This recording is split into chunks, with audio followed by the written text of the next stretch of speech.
एक अमावस्या की रात में राजा विक्रमादित्य एक बार फिर प्राचीन श्मशान भूमि पर मायावी बैताल को पकड़ने के लिए लौटे, जो एक मुड़े हुए बरगद के पेड़ से उल्टा लटका हुआ एक चालाक भूत था।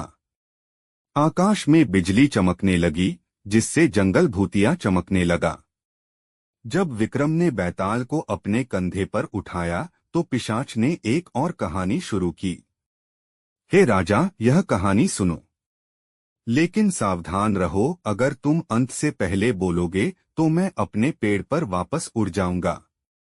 एक भूले बिसरे गांव में, जो एक भयानक जंगल से घिरा हुआ था, धनंजय नाम का एक लकड़हारा रहता था।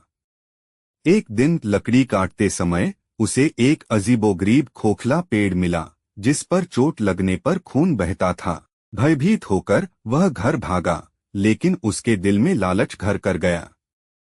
वह रात को लालटेन लेकर लौटा, यह सोचकर कि ऐसे पेड़ में खजाने छिपे हो सकते हैं। खोखले तने के अंदर उसे नीचे की ओर घुमावदार एक छिपी हुई सीढ़ी मिली। जिज्ञासा ने डर पर काबू पा लिया और वह नीचे उतरा, खुद को एक मंद कक्ष में पाया, जिसमें प्राचीन खोपड़ियां और अनुष्ठानिक बलिदानों के फीके भित्तिचित्र थे। बीच में एक पत्थर की वेदी और नुकीले दांतों और खाली आंखों वाली एक महिला की मूर्ति थी, चंद्रिका, वन देवी। अंधेरे में एक आवाज फुसफुसाई, 3 रातें। हर रात वापस आओ और तुम्हें सौभाग्य मिलेगा। असफल होने पर तुम्हारी आत्मा मेरी होगी। धनंजय दूसरी रात लौटा और वेदी पर एक सोने का सिक्का पाया।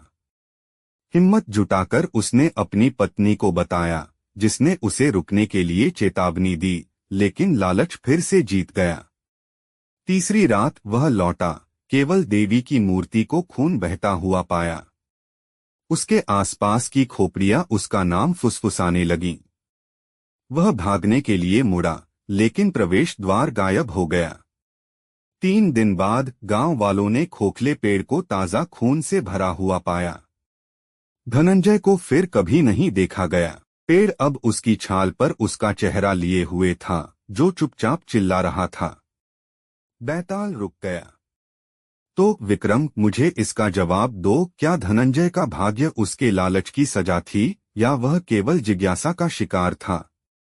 यदि तुम उत्तर जानते हो और चुप रहते हो तो तुम्हारा सिर चकनाचूर हो जाएगा। राजा विक्रम ने सोचा और उत्तर दिया, वह दोनों ही था, बैताल।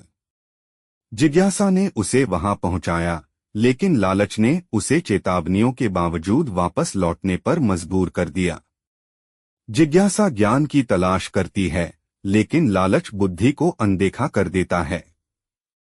पहली रात के बाद जब वह वापस लौटा तो उसका भाग्य तय हो गया। बैताल ने प्रसन्नतापूर्वक हंसते हुए कहा, हे राजा, आप बुद्धिमान हैं, लेकिन आपने फिर से बात की, और इसलिए मुझे उड़ना चाहिए। इसके साथ ही भूत मुक्त हो गया और अंधेरे पेड़ों की चोटी में गायब हो गया, और विक्रम ने आह भरी, एक बार फिर प्रेतवाधित बरगद की ओर मुड़ गया।